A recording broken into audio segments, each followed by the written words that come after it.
Assalamualaikum warahmatullahi wabarakatuh, guys. Kembali lagi bersama saya, orang lembur dari ujung negeri antah berantah ya. Guys, nggak habis-habisnya saya komentarin tentang ijazah Jokowi ini.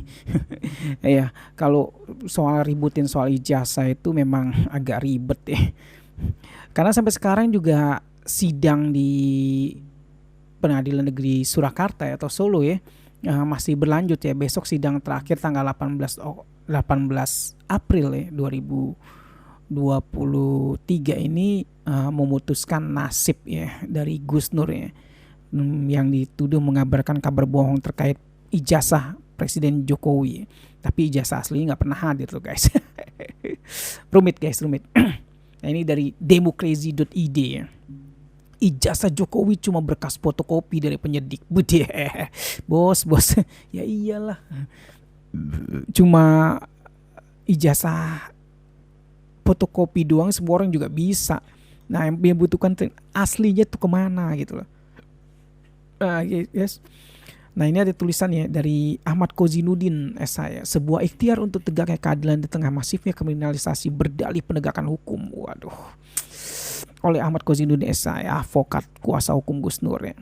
Saat kami mempersoalkan mengapa ijazah asli Jokowi tidak dihadirkan jaksa di persidangan, saudara jaksa tak dapat memberikan argumentasi hukum kecuali berdalih hanya mendapatkan berkas fotokopi dari penyidik polisi. Beberapa kali majelis hakim juga mengingatkan bahwa beban pembuktian dakwaan ada pada jaksa. Bahkan Bang Egy sempat mempersoalkan mengapa kasus ini dipaksa disidangkan sementara ijazah aslinya tidak ada. Jaksa kembali berdalih bahwa dari penyidik polisi berkasnya hanya opian, tidak ada asli ijazah Jokowi. Lalu mengapa berkas perkara dianggap lengkap P21 padahal ijazah Jokowi yang asli tidak ada? Jaksa hanya terdiam. Iya, memang dia mana sih jaksa ini asli mana gitu. Anehnya menyadari buktinya tidak lengkap, tidak sempurna karena tidak ada ijazah asli Jokowi, tapi jaksa tetap menuntut Gus Nur dengan pidana 10 tahun penjara. Padahal tuntutan maksimum 14 ayat pasal 14 ayat 1 Undang-Undang Nomor 1 1946 adalah 10 tahun penjara. Itu artinya Gus Nur dituntut maksimum dengan dasar bukti yang minimum, bahkan kopi ijazah tidak dapat membuktikan keaslian ijazah ya.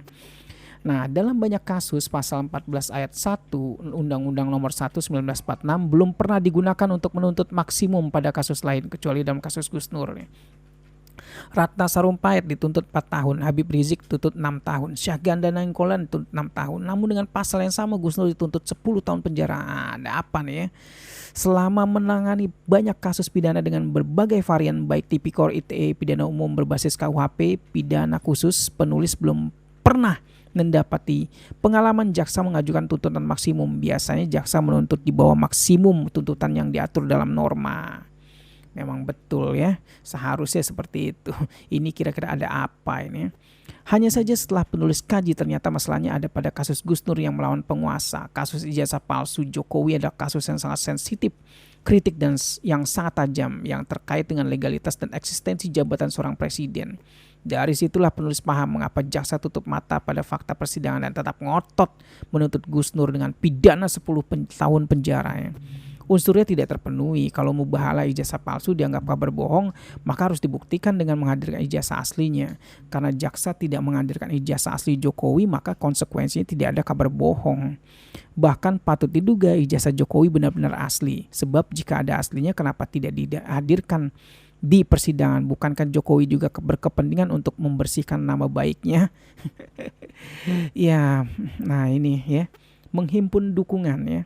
Karena alasan itulah Jumat kemarin 14 April 2023, penulis menghimpun sejumlah tokoh ulama dan advokat untuk memberikan dukungan dan pembelaan terhadap Gus Nur melalui penyampaian pernyataan bersama ya. Beberapa yang hadir diantaranya Ustadz Eka Jaya dari Ormas Pejabat Pengacara dan Jawara Bela Umat ya, Bang Abdullah Al-Katiri ya, pengacara juga, Bang Juju Purwantoro dan pengacara juga, Bang Ajis Yanuar ya, pengacara juga, dan Bang Edi Mulyadi ya, dari kasus jin buang anak ini, Bung Edi Mulyadi dari Bang Edi Channel ya, Bang Jali Pitung juga, Ustadz Bukhair Muslim, Ustadz Muhammad Salman dan Ustadz Irwan Saifullah ya. Kalau nggak salah di ujungnya ada hostnya dari Mimbar Tub juga ya, Bung Herudin ya, tapi nggak sempat bicara karena memang bukan pakomnya gitu. Baik, meskipun tidak hadir secara fisik, sejumlah tokoh ulama dan advokat juga berkenan ikut memberikan pernyataan bersama. Totalnya sampai Jumat sore 14 April 2023 mencapai 63 orang. Ada pula yang belum menjawab WA penulis disebabkan ada uzur ya mungkin. Saat menghubungi Profesor Suteki ya, untuk meminta dukungan dengan melampirkan isi pernyataan bersamanya tanpa menunggu lama, Profesor Suteki langsung mempersilahkan. Bahkan setelah lengkap penulis kirimkan kembali, Profesor Suteki memberikan emot meme dengan tulisan mantap. Bang Refli Harun juga demikian langsung memberikan persetujuan namanya ikut dicantumkan. Ada juga Kiai Haji Awid Mashuri yang berkenan dengan dan menambahkan emot takbir doa bagi kebebasan Gus Nur beliau sampaikan pada penulisnya. Ustadz Muhammad Yusuf Martak dari GNPF Ulama ya. Ustadz Muhammad Yusuf Martak barang hadir karena beliau memasuki agenda itikaf Kiai Haji Slamet Ma'arif berbarengan agenda rutin. Keduanya juga berkenan namanya ikut dicantumkan sebagai tokoh yang menyatakan pernyataan bersama ya. Dari Madura, penulis mencoba mengontak cucu Syekhona Kholili, ulama karismatik Madura.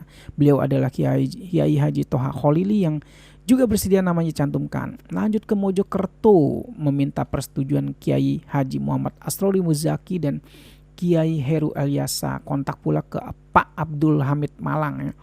Kiai Haji Abdul Halim Tuban, Ustadz Mudrik Alhanan dan Pak Mudrik Setiawan Malkan Sangidu dari Solo.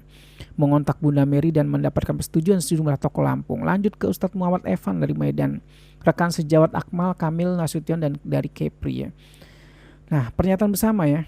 Alhamdulillah semuanya bersedia untuk turut memberikan dukungan kepada Gus Nur melalui pembacaan pernyataan bersama. Selain nama tersebut ada pula Dr. Egy Sujana SHMSI, Ahmad Mindan SH, Kiai Haji Mikdad Ali Aska, LC Kiai Haji Ahmad Zainuddin Cikampek, Azam Khan SH, Cak Slamet Sugianto Surabaya, Dr. Muhammad Taufik SHMA Solo, Dr. Landes HM Asani Alam Syah SH, MBL Haji Zainal Mustafa SPD SHMA Solo, Habib Muhammad Assegaf, Habib Umar Assegaf Lampung, Ustadz Edi Ashari Lampung, Ustadz Ferry Salim Lampung, Ustadz Firmansyah Lampung, Ustadz Farurozi Lampung, Andika Dian Prasetyo SHMA Solo, Rian Dianto SH Solo, Waliana SHMA Solo, Muhammad Mukhlisin SHMA Solo, R. Ahmad Nur Rido Prabowo SH Solo, Agus Susilo Musli Solo, Nail Tiano SH Solo, Mahmud SH MH CLA, Kurnia Tri Royani SH, Ruslan Buton, Dr.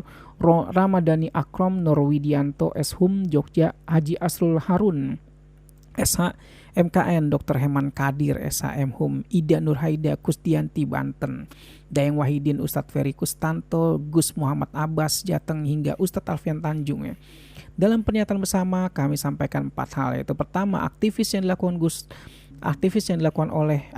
yang dilakukan oleh Gus Nur adalah aktivitas yang terkategori penyampaian pendapatan di muka umum dan menjalankan ibadat dalam agama Islam, baik berupa dakwah amar ma'ruf nahi mungkar maupun ketika membimbing sumpah mubahalah yang kesemuanya adalah aktivitas yang sah, legal dan konstitusional, hal mana telah dijamin konstitusi berdasarkan ketentuan pasal 28 dan 29 UUD 45. Ya, kedua, penyampaian pendapat di muka umum dan menjalankan ibadat dalam agama Islam baik berupa dakwah maupun mubahalah, baik dalam bentuk menulis buku dan mempublikasikan materi muatannya, melaksanakan aktivitas dakwah amar ma'ruf nahi mungkar, termasuk di dalamnya melakukan sumpah mubahalah bukanlah kejahatan ya.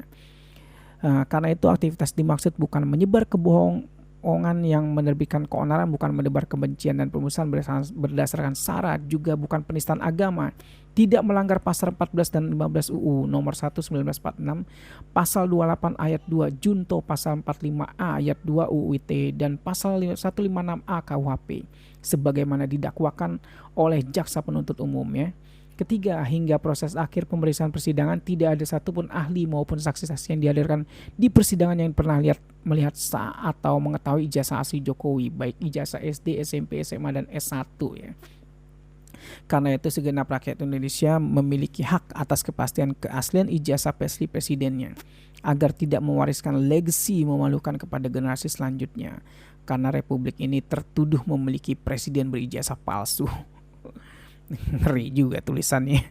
Keempat, Presiden Jokowi sebenarnya memiliki kesempatan untuk membuktikan ijazah asli ini dalam proses persidangan. Namun sayang hingga proses pemeriksaan saksi dan ahli selesai, ijazah asli Jokowi tidak juga dihadirkan di persidangan ya. Memang mengerikan ini kalau urusan ijazah ini. Berdasarkan hal tersebut didasari atas keyakinan tidak ya terbuktinya tuduhan yang dilamatkan pada Gus Dur, maka kami mau rekomendasikan agar majelis hakim yang memeriksa perkara dimaksud agar memberikan putusan yang adil dengan membebaskan Gus Dur atau setidaknya melepaskannya dari segala tuntutan. Jika tidak, kami khawatir putusan yang menghukum Gus Dur akan menentukan wibawa peradilan, memicu terjadinya pembangkangan rakyat ya. Memicu terjadinya pembangkangan rakyat ya. Ini pesan-pesan mendalam buat hakim ya. Hakim yang memutus perkara Gus Dur ini. Ya, pesan ini memang harus didengar bagi para hakimnya, semoga bisa tersampaikan. Ya, ingat sekali lagi ijazah Jokowi cuma berkas fotokopi dari penyidik. Baik guys, itu aja, sekian dulu dari saya. Memang kalau ditambah-tambahin lagi bisa jadi bahan delik baru. Baik guys, sekian dari saya. Orang lembur dari ujung negeri antah berantah. Wassalamualaikum warahmatullahi wabarakatuh.